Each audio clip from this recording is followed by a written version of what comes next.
The mics are on. The mics are on.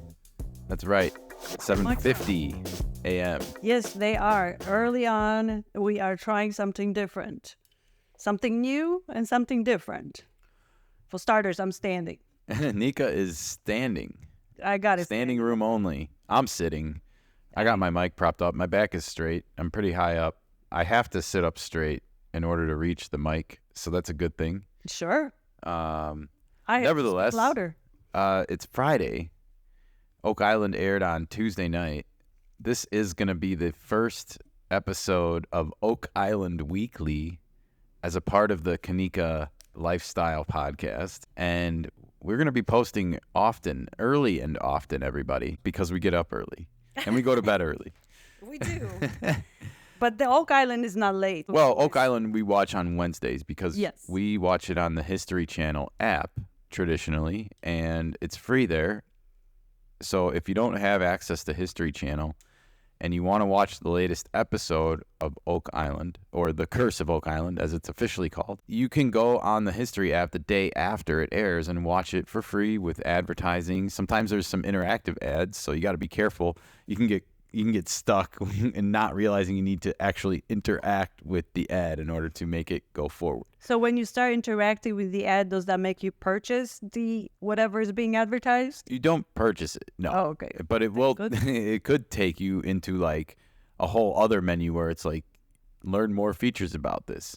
It's actually one of the things I've always argued would be better than traditional commercials. Is basically like, instead of showing you a commercial, like, be like, hey, design your own Jordan shoe or something. Like, you pick the colors. And at the end of it, you have the option to buy it or send it to I'm just saying, I'm not saying this exists. I'm saying I always thought this should be the goal of interactive advertising, is to like let you, the end user, create something that you can then buy or even save for later. It just feels like that is the uniqueness of expression that we want in our products nowadays. Yes, it makes you engaged with the ad more and potential purchase at the end of it. And it lets you have your own shoe or identity, like one of one, right? Yeah. I made it. Cost you arm and a leg, but hey. Well, as I just mentioned, this is Oak Island Weekly, and you might ask yourselves, why the hell am I getting the first episode of Oak Island Weekly during season 12, episode 7? Well, there's no reason. It's just we just decided to jump in, so take it or leave it. That's right. And it's been, to be fair, we did follow the show from the beginning. We have. So we are not novices. We've been around. Definitely. We even know that we got a brand new character this week after 12 seasons. And it's Mr. Bobby Dazzler himself, Gary Drayton's daughter, Katya Drayton. Very Russian name, by the way. That's all right. Yeah, it's cool. I like it. I like the spelling. Yeah, absolutely. It was a Katya. Cool spelling, cool name. She was brought in to help Jack Beagley sort through the swamp and try to find these, what are they called? The flood tunnels? The box drains? I don't know. I think they've been called both, right? They were looking for some vault, yes, in the swamp area. Yeah, they're looking for these tunnels, these like the original flood tunnels where flood tunnels, supposedly the booby trap exists, I guess. Like that's the original story behind Oak Island, by the way, is that once they dug to a certain length in the money pit, they hit something and like triggered a booby trap that flooded the whole entire thing, and they could not go any deeper because I don't think they had scuba diving equipment yet. No, they always run into problems with something flooding, something getting dislodged. Yeah. The rain, the weather not cooperating. There's a lot of issues that they have to deal with when it comes to all that stuff. Because I think it's funny, like everything that we just talked about season 1 and how far it's actually come since then, and everything we've seen there, and the setbacks, the weathers. And you can see how their show has progressed from the beginning. What it used to be, it was a little skeleton crew trying to figure out what's going on and being very cautious what they do. No, Yeah. not disrupting the ecosystem, not disrupting the earth or whatever. Hmm. Everything was just, well, we have to see and Rick plan. has been the main driving force behind that. I feel like every time they find something, he's like, "Hold on," Yeah, and it's frustrating as a viewer because you're like, "No, I want to see what's under there," you know. right. But he's 100%. You're right. Like he's the driving force behind making sure that they do that, that they take their time, that they don't do anything that's going to cause anything disruption or like another tunnel to flood or something. I mean, True. I don't know if they're going to be able to prevent some of that, but But the point is, like with the show progressing by year and year, we see more people being added to the show, more specialists, the archaeologists, archaeologists, Jesus, archaeologists, the geologist was in there. They have a crew of diggers now. yeah, Uh, I mean, I think it's lot 5 that they're excavating right now. They're doing an archaeological excavation. There's like yes. 3 women working with Laird Niven, who's like the government appointed archaeologist that has to work on this site with them because it is considered, I guess, a sacred land site or something. Some historical sites. It has some and for great reason. Like people have been looking for treasure here for like 200 years, 250 years. What was the president that looked into the treasure? FDR, Franklin Delano So there Roosevelt. is that. When I don't think he was wheelchair bound in those pictures. And Oh there's a no. picture of him with a pipe sticking out of his mouth. I think Yeah, a and little the corncob shovel. pipe. I thought maybe that pipe piece they found was his. That would be that would be hysterical. I Wow. wonder how much that would be worth. Actually, a pipe that FDR smoked out of at Oak Island. That would be cool. That would be some. That would be some national treasure right there, everybody. Yeah. Well, also they found stuff that they don't even know what it is. It goes way back even before the settlers that they thought they knew. Way, way back. Yes. We're talking Templars, medieval stuff. Yes, definitely. awesome. That's one of the coolest parts about this show that I think I've learned about modern technology and finding things is that they can literally analyze an item that they find, like a coin or a piece of metal or even lead, and they can know where in the world it comes from just by the compositional makeup of the object itself. It's so fascinating to me. So like they know this lead cross that they found a couple of years back. I don't know if it's been like 5 years now, probably. I believe they traced that all the way back to a lead quarry in France. I thought it was Germany. Well, Oh, I don't somewhere in remember there. at the moment, and we haven't watched that episode in a long while. But it's just things like that, and they found a lead ball this week, a musket ball. Well, they don't know exactly what it is because it's not smooth ball the way the musket balls or ammunition shapes out. It's more rigid, and it is. It almost thought it was more of a decorative piece or a jewelry piece of some sorts. But they don't know. We don't know. They don't know. We don't know. There's a lot of things happening on Oak Island, so I guess we're gonna just kick it back to the beginning here. Like, we see some digging going on in this hole D574. I wrote some notes down during this episode. At about 100 feet deep underground. So they're trying to find where the original money pit is right now. That's one of the things I took away from this first segment is like that's the goal.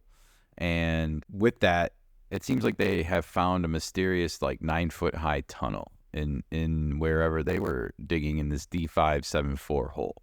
But that's not the original tunnel. They It's just don't know not, what but kind. they we'll get to that later Okay. because they kind of like one thing about Oak Island, just before we get too deep into this, is that they do meanwhile at the ranch editing, and that means they bounce around.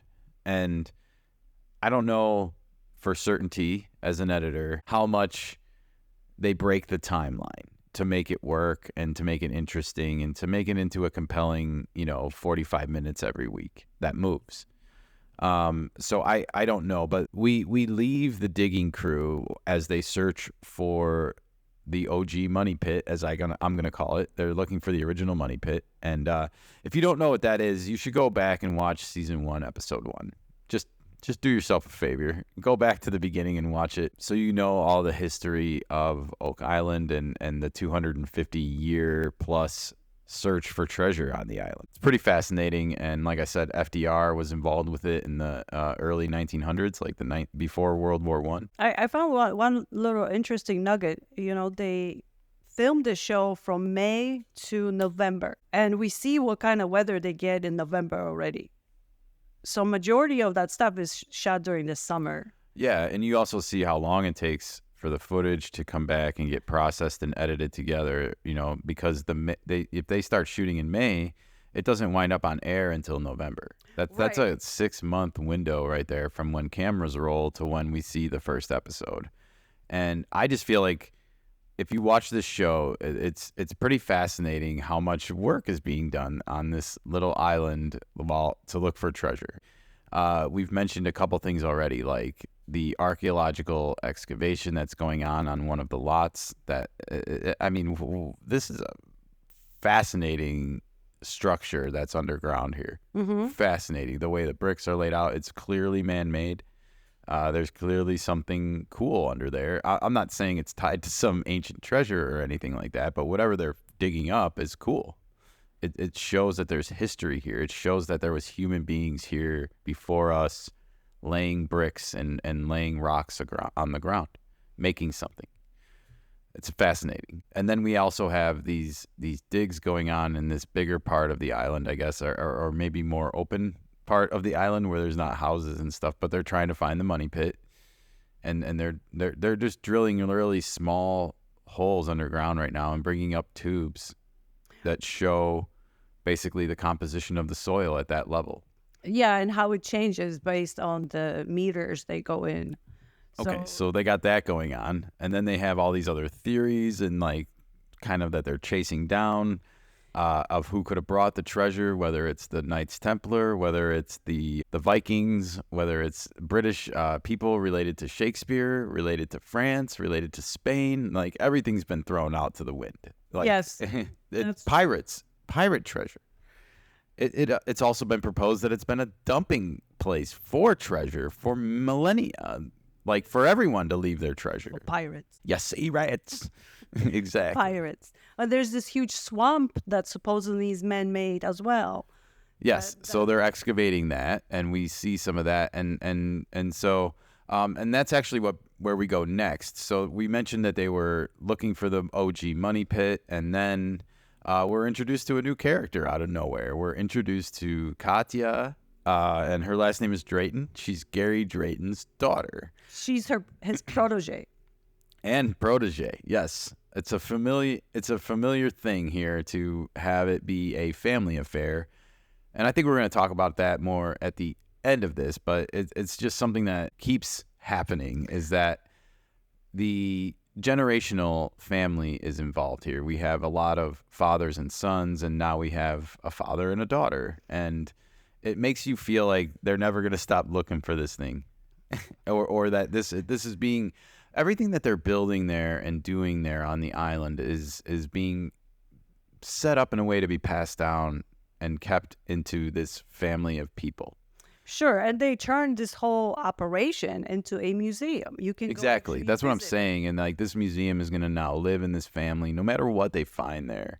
They might never find anything. We watched the other show with Scott, that he is adamant about the fact that the treasure has been moved from their long exactly time ago. He is adamant about that. And you know, there are Viking dwellings, I believe, further north in Canada, upland.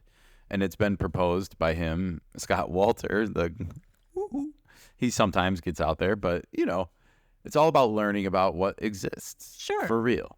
And that's it. You can make your own judgments about what people think they might be. Wasn't his show name America on Earth or something like that? Yeah. Okay. But in North America and Canada, he found there are ruins that are tied back to like Vikings, right? Mm-hmm. And in Canada. Yeah. And it's been thought that Nova Scotia could have been a landing point for them.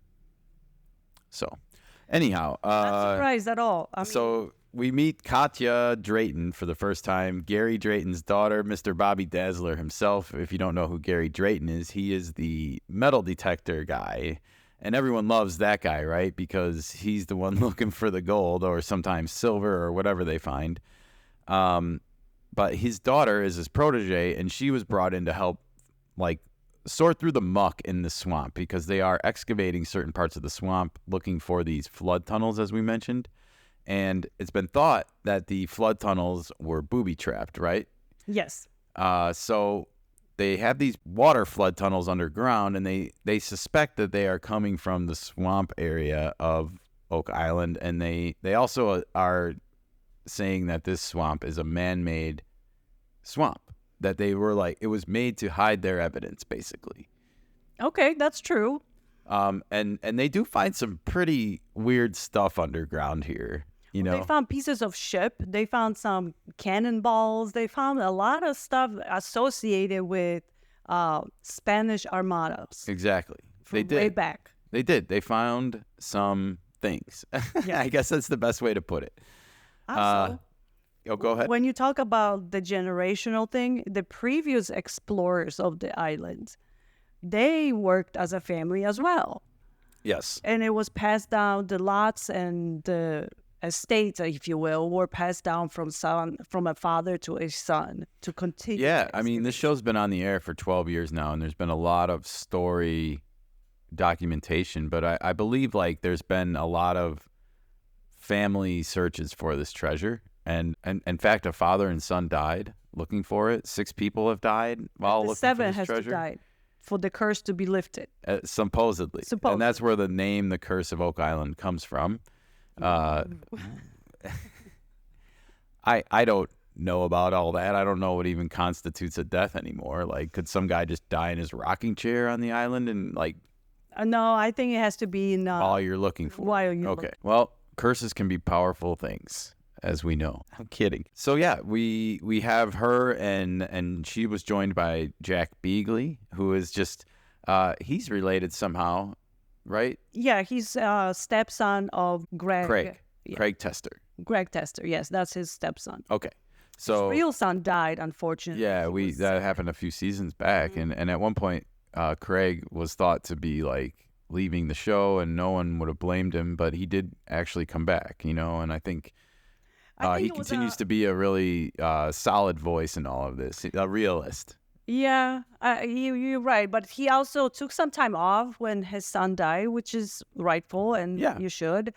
But I think it will give him something to do after his death and to keep his kid's memory alive more. Exactly. Because he was part of the show too. No doubt. But Jack is a vibrant force of joy throughout all of this. And He's the most enthusiastic. yeah, he's enthusiastic about everything, the lore, the island, the theories. You know, I think he probably has every theory memorized. So when that person comes to interact with, he can be on his game and like interact back with them and know what they're talking about. And so he's like the what do you call that person in class? The goody goody? Like, I guess. I don't want teacher's to pet? degrade him like that because he's one of the he makes the show in some ways, Yeah. you know, because he's so enthusiastic about it all. And we have seen all these guys grow up. Like the kids have grown up. I mean, it's 12 years. No doubt. So, well, we have Jack Beagley and Katya sorting through all this swamp muck, and I guess the big thing of note here is the iron ore chunk that just kind of came up out of nowhere. Katya found that with her metal detector, and it was like, whoa, it's this whole thing. It's like a big chunk of iron ore. It reminded me of like a unrefined Ore? resource in a video game or something. Like the look of it, it was like all jagged and jarring. It didn't look like a polished gemstone or a brick or anything like that. So it's fascinating to know like that it's ored and its basis, but it's also an interesting find way underground when you consider the time period and swords and things like that would have been in existence. And iron ore might have been a handy little resource to have back in the 1400s. So were they using ore back in the day to do their swords with? Like the iron, I guess? I would assume so, wouldn't you? I guess. So it's potentially. I feel like you would know more about this stuff reading all the historical novels and stuff. Yeah, but I don't get into smithing and metal. Well, okay, but in The Witcher, you have iron ore at the Sure. base of everything. And it's your resource material for your swords. Indeed. They also found a wooden board with In the like swamp? a clearly cut out edge. With like it looks like it has like another piece that would interlock with it. Like Yeah, like one of the IKEA pieces that you need exactly. They found some IKEA furniture underground in the swamp. from So medieval times. yeah, and I'm sure we're probably not seeing the end of these yet. I feel like they're gonna like so when they find stuff like this, it might take a minute, but they can usually figure out where the wood came from in the world and where the iron ore came from in the world potentially. Yeah, they do We'll have to see if there's any follow up with that, but we don't have any yet. We just know that they found this stuff, and then we kind of moved on. We They went leave us in back. suspense basically till next season, till next week to see the results of their tests. Yeah, Craig. I wrote down a funny note about Craig since we were talking about Craig, and I feel like he's like the optimistic realist. He says, when they found the board with the interlocking IKEA piece, like he says maybe it leads to treasure. It's like at the end, it always comes back to that. Like you can tell certain people like want to find the treasure. Like and it's totally about that. And I think if it's found out at the end that like it's not there or it was moved, they're gonna be like sad. That if they don't bring up like one gold necklace or something, like they're gonna be sad. Well, I guess if you never find anything, you can just keep going with the gig, hoping that there's something else there. I mean, they already discover a lot. They did. discover some dwellings, some man-made structures. Yeah, some it's moving interesting, roads. but I don't think it's worth a lot when it No, comes but to like your bank account. But that's why I say the museum is being set up, and I think it's more of a like it's more of just a documentation that this thing happened. Like whether or not it's real or not, it doesn't mean that people didn't believe in it and they went looking for it here, and but you can it go was visit. hard work. You can go visit Oak Island. That's what I mean. Tourist, Yeah, that's what I mean. check And it you can out. go to the museum and see all this stuff, and that's the real like legacy of that the show is leaving behind, and that's not going away. No, that's their money making. You're not wrong. Well, from the swamp we moved on to Lot 5, and we joined Laird and the three women. I don't remember their names right now. They are a recent addition, and they are part of the archaeological theme. I believe Ellen is one of them because we reference her later with a different discovery. But while we're on Lot 5, we see Laird, and he's joined by Peter. We mentioned Peter. He's the Nephew. Yeah, he's Marty's nephew and Rick's nephew. Yeah, I believe they have a sister, and that's her kid. I got it because that's why he has a different last name, but looks like them. Oh, it definitely does. Okay, so now that that's explained, we have they're joined by Laird, who is the archaeologist that was appointed by the government, and Peter, the nephew of Rick and Marty, and they're going through some couple little minor finds here. There's definitely some interesting brickwork that we see here on their excavation. But the whole thing that was pulled up that I saw and noted was the pipe stem. And no word on yet whose it was or where it came from, but I'll definitely be awaiting to see who smoked this pipe. We're going to find out next week, potentially. Or they're going to drag it out till the end of the season.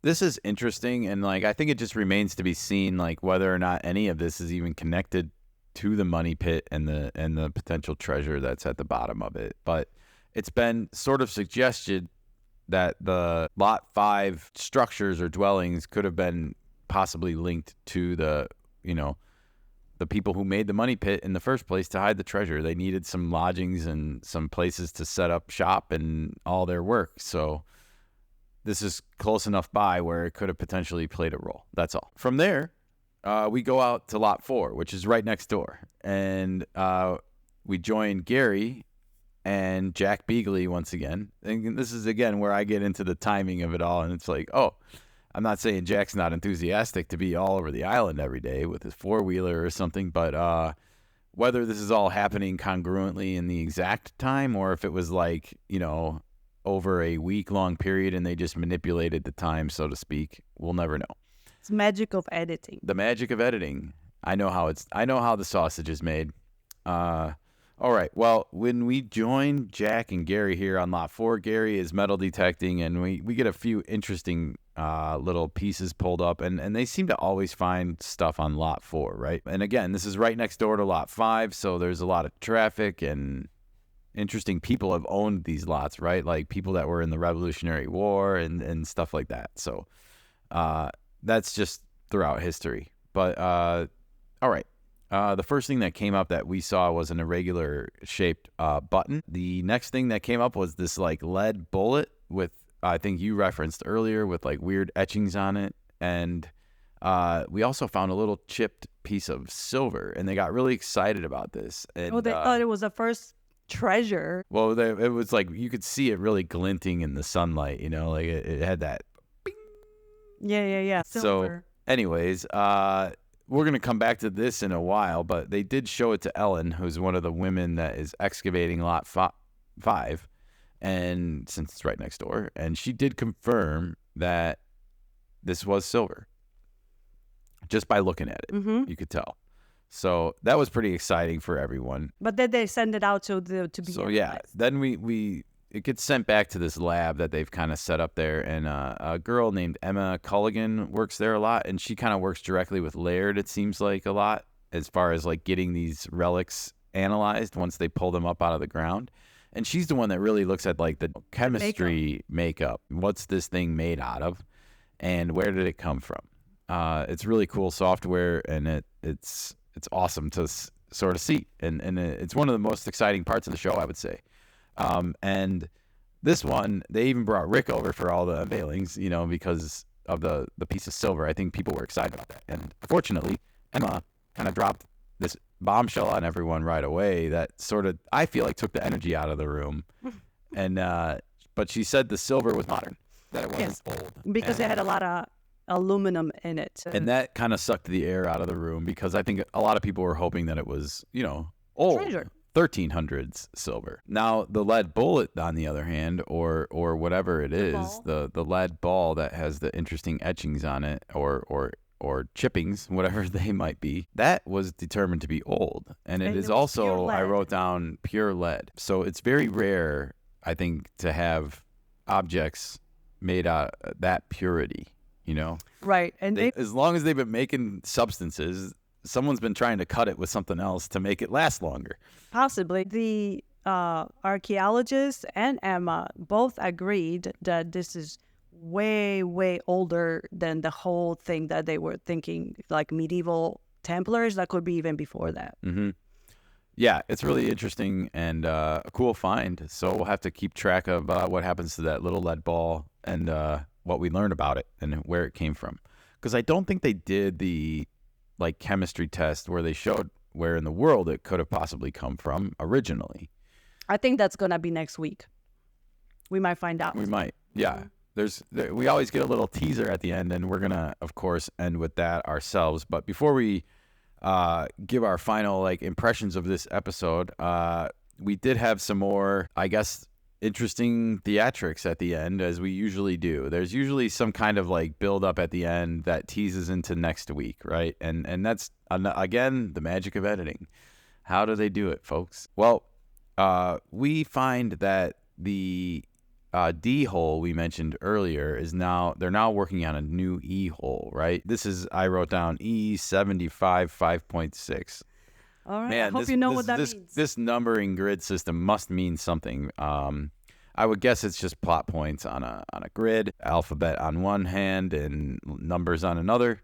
But what do I know? Well, they're digging in this area where they've detected ground metals. That's one of the notes I wrote down here that I don't think necessarily got communicated at the beginning of the episode, but maybe it did and I forgot. But one of the reasons why they've chosen to focus on this area is because of the detection of ground metals, especially gold and silver, in the water, right? Okay, so as they're pulling up these bags that are showing the compositional makeup of the soil at certain depths, I wrote down that we are between 107 and 123 feet underground at this point, and they are pulling up some fascinating stuff here, right, Nikka, at the end, and all of this leads them to believe, well, okay, so they're pulling up these bags, and inside they can see 3 different wood types at once, and they also see gaps, right? They see like a gap in everything. Mm-hmm. This is leading them to believe they've found some kind of man-made structure underground. It's hard to doubt them, I guess, or it's hard to find fault in their argument because it clearly looks like something manipulated by men.